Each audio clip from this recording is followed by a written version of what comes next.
so far, ever since Sarawaka took over, ever since Traore took over, what have those people managed to achieve? Sarawaka from the onset, Sarawaka bogus. I see security. Sarawaka no bogus last. Bogus the last.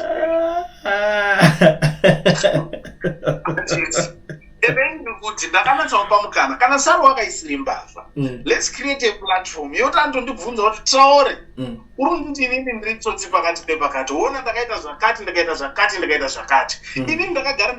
Way before. One of the reasons why he's mostly interested in this thing, he wants to launch his political career, number one, and to steal money from this.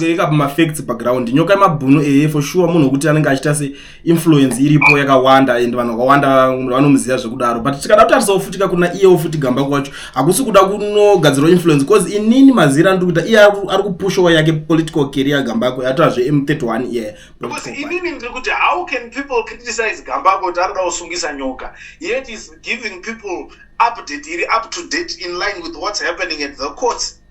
Kulliant TV. Atibati get chopu.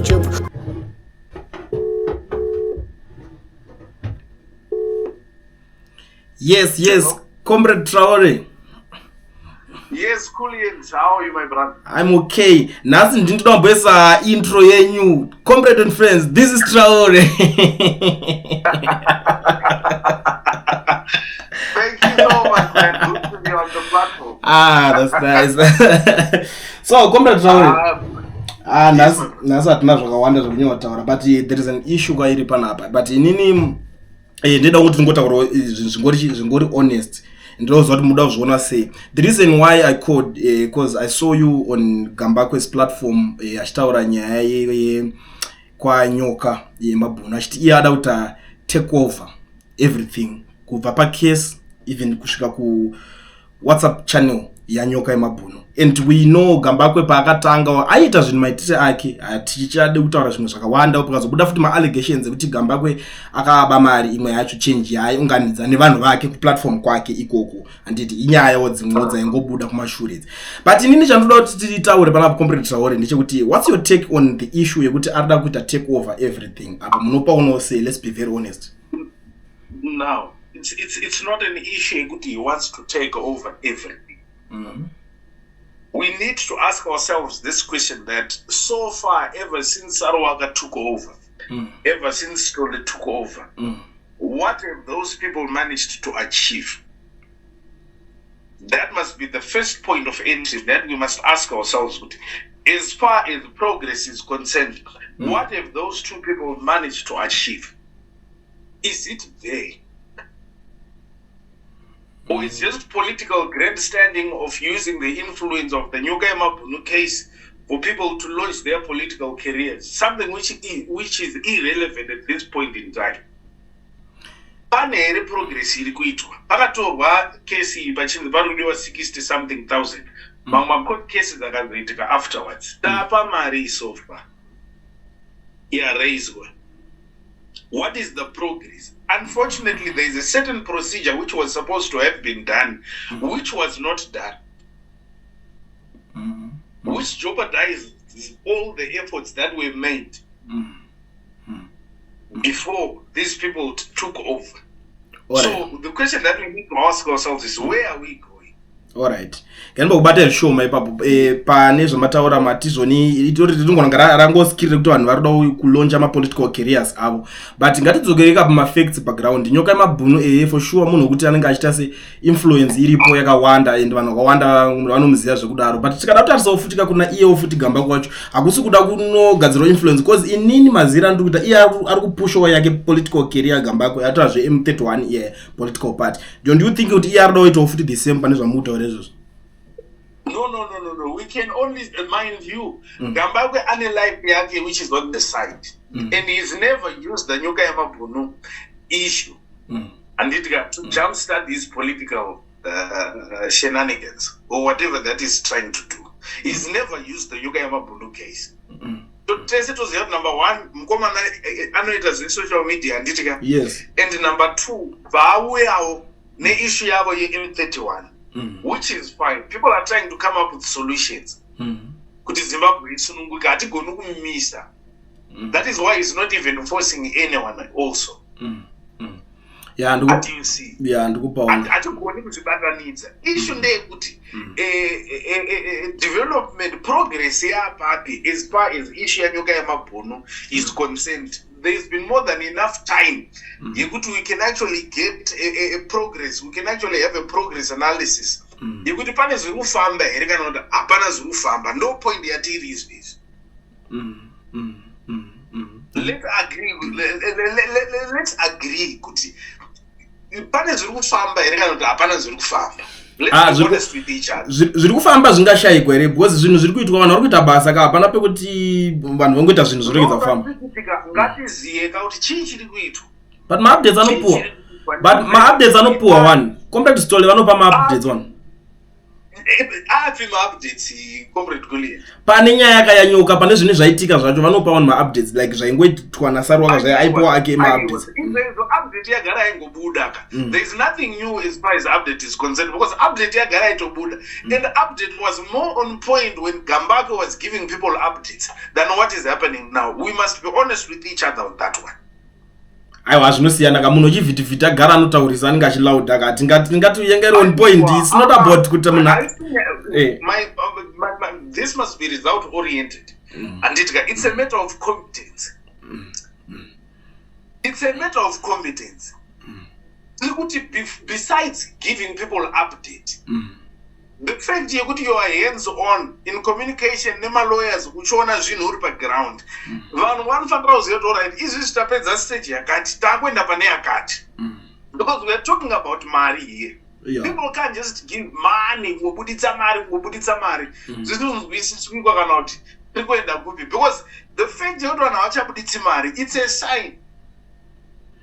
Why mari isiri kubuda? Mukomana ari mucheri. Alright. Inangu what I think panyaya yemari kuti mari isabude pamaonero angu ka ndiye kuti imwe yekutanga yakabiwa naSarwaka ikadyiwa ka vanhu vakandikina plus pakabva paita ma divisions akawanda vanhu vakadividana ka. Don't you think kuti vanhu vada kubatanidzwa kuti zvinhu zvifambe pamwe chete? Aiwa ndozvata inini hana kubvira ndakadaro ega kangani kandakadaro on this very particular platform. Ndikati let's have everyone on board tonesana what is happening, what needs to be done. Munhu wese aripo achianswer my questions. And did I not say that? Ndikatotaura even machannel ndikati nyaya yeNyokayemabhunu toregedza kuti uyarudhonzera. Am I not the only one who agreed to that, who even came up with the idea? How many people were forthcoming towards that initiative? If I'm wrong, let me be reprimanded in the face of everyone because andiskuita zvinhu zviri private. This is a public thing chatiri kuita ichi. So hamugoni kunditsiura in private.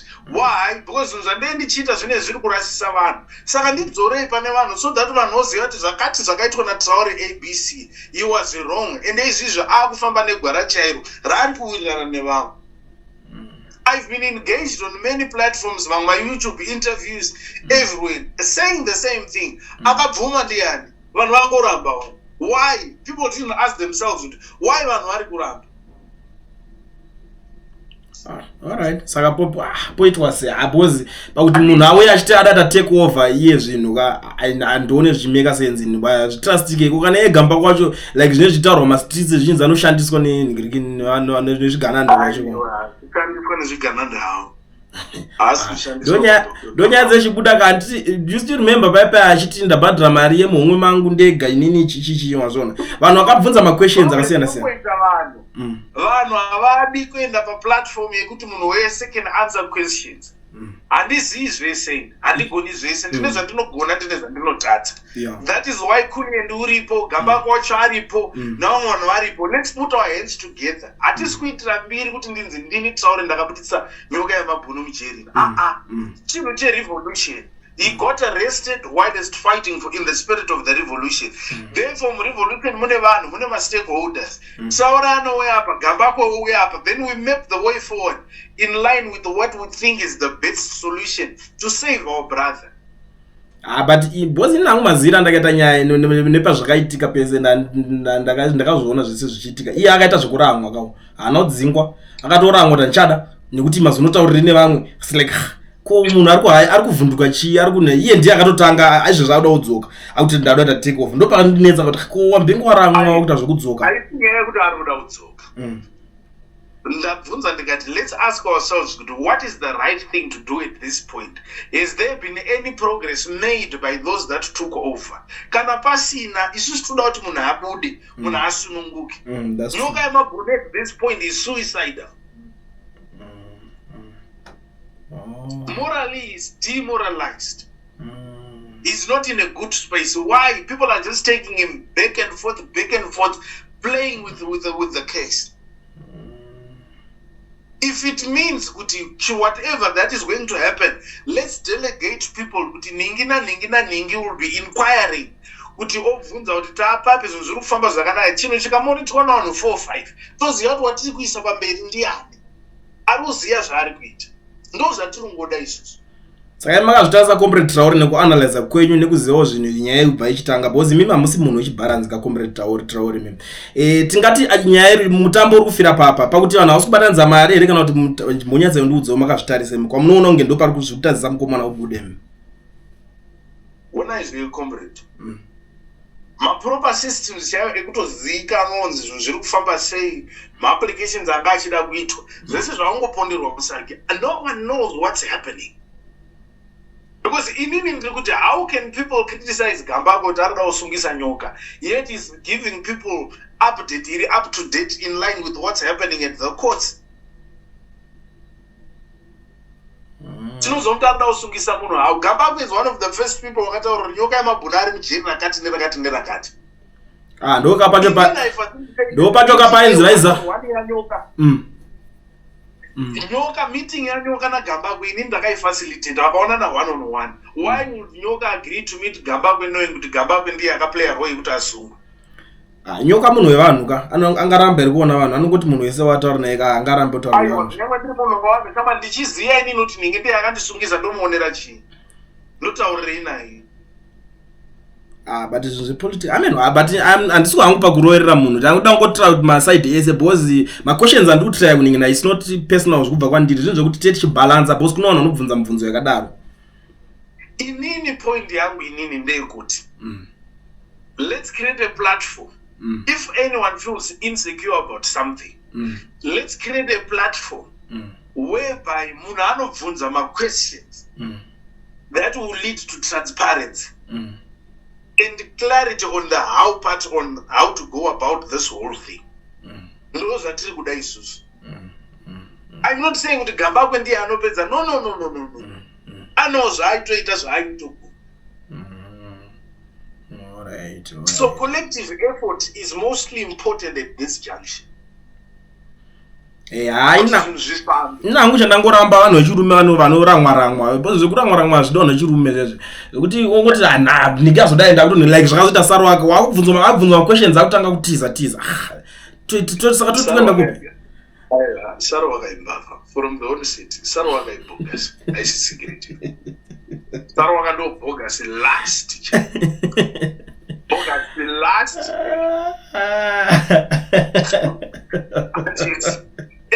kuti ndakanatsamupa mukana kana saro wakaisire mbavha let's create a platform yoti andondibvunza kuti Traore uri kuti inini ndiri tsotsi pakati nepakati ona ndakaita zvakati inini ndakagara ndataurira vanhu way before ndikati saro one of the reasons why he's mostly interested in this thing he wants to launch his political career #1 and to steal money from this thing way before ndikati maitiro ari kuita munhu haisi geza revolution zvikabuda pachena one Sabo wakagadzira revolution movement yake vakatanga kuita zvavari kuita tanga kubhadhariswa mari zvikaitwa sei. Why are people not saying kuti Traore akatitaura zvinhu?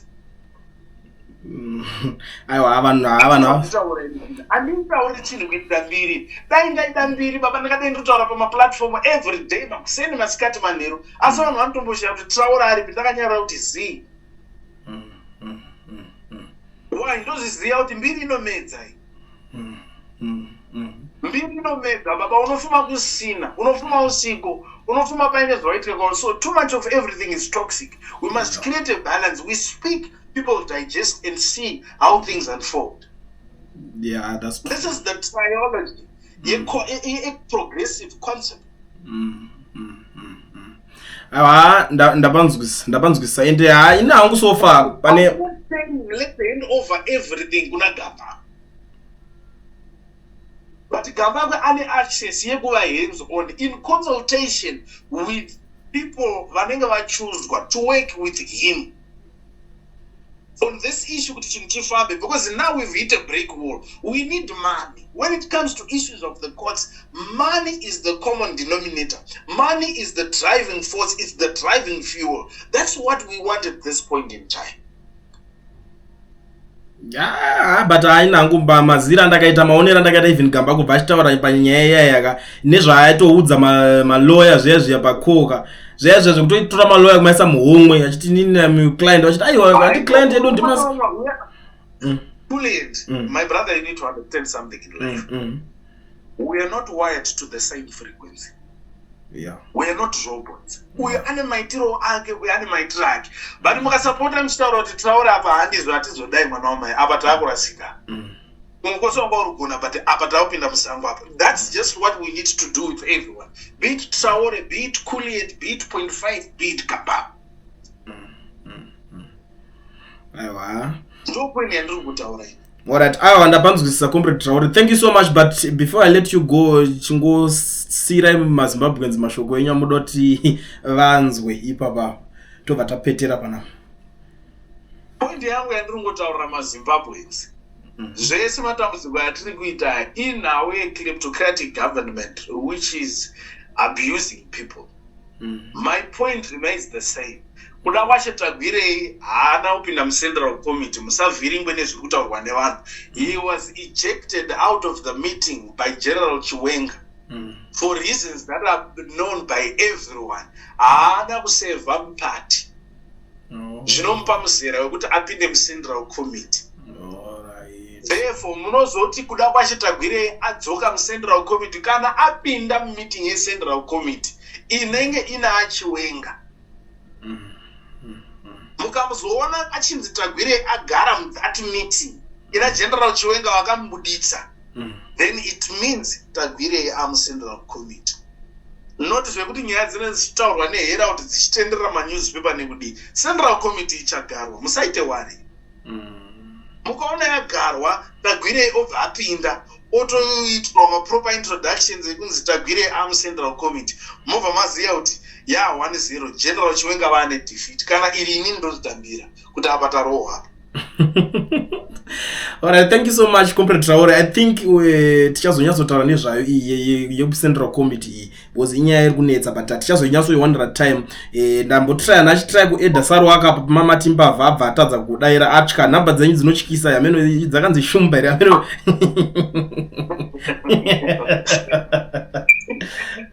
Kana tisiona kuti ngofamba zviri transparent. Ndozvatinongoda chete. Yeah, that's true. Ayo ngazvirambe zvaro. Ndipo kutsvaka mbiri my brother. Handipo kutsvaka mbiri. Yeah, ndino vanhu vanotondizivawo vane basa kwandiri. Kwete zvondozingana vanhu vandisingazii zvonondipe izvo. Unoda kuti Zimbabwe inake upanongodzokera kwake kwaanoita zvakaita. Yeah, that's true. Zvapera izvo ndichadzokera kwangu ZANU-PF ndo kwangu kwandobatikana kuti vanhu vandiziva here kana havana kundiziva. Ndichiita given a mandate yandoseva in that capacity. Noti zvinongozikanwa kwese aiwa handisi mari izvi.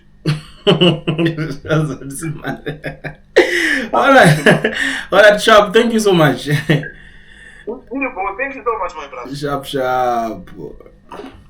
So that was Comrade Traore. Munhu ataura usadhiraire nyaya ini zvadoita dautsvaga Gambakwe wacho zvati Gambakwe achitaura usadhiraire nyaya. Imi munozoona do you think it's necessary kuti Gambakwe wacho adzoke pani because nangu ndazvi kundibata boy ndiri munhu waye kuti andikurumidze ngodyira zvekudaro but mboya vane better understanding if you think kuti Gambakwe afane kuuya adzoke pacase futi iyoyi. Let's talk about it. I think number dzangu by now vanhu vazhinji manadzo. Just let me know. Kulliant ndikuda ko titaure tobva tatorowa basa totouya totoconnecta totaurawo panapo wotaura sadira kure nyaya chivhitivhiti chinechi ndechemunhu wese iwewe neni ndedu Kulliant TV. Kulliant haisi yemunhu wani. So square zvakanaka zvamanje tombogumira panapo.